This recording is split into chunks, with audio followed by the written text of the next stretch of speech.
сабый вакытта безне бер 90-га җитеп килә торган бик кат бер әби белән калдыра торганнар әниләр. Без күп бала калдырырга кеше юк, аның белән калдыра торганнар. Ул безгә дуга урынына Тукай шигырьләрен укый. Ишбуги мәдрәсәсендә, кызлар мәдрәсәсендә укыган әби.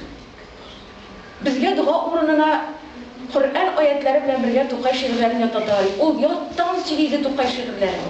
Мәдрәсәдә өйрәнгән. Аны халык үзе күтәргән.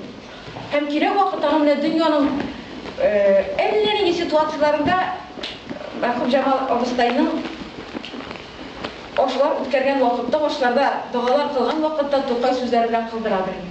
Тукай әйтмеш иде, менә Тукай әйтмеш иде, без хәзер үзебезнең телебездә бар. Галим беләмәдә бар, Заһира белән телендә. Ул шул кадәр күп, чөнки без еш аралашкан минәр белән күп кенә язучыларыбызның телендә бар. Тукай тик кенә әйтмәгән дип. Тукай картаймый торган шагыйрь.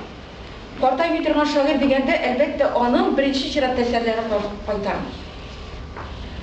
Картаймый. Үзергән өметне 2 көннең берендә булмаса да, бүгенге көндә без инде шактый ниндидер юлларын без аны әйтәбез. Чөнки өметне дөнья кисәдә куя. Алар шушындай гади халык телендә, халыкка ярый торган телдә әйтә белү бу шулай Тукайның биеклеге.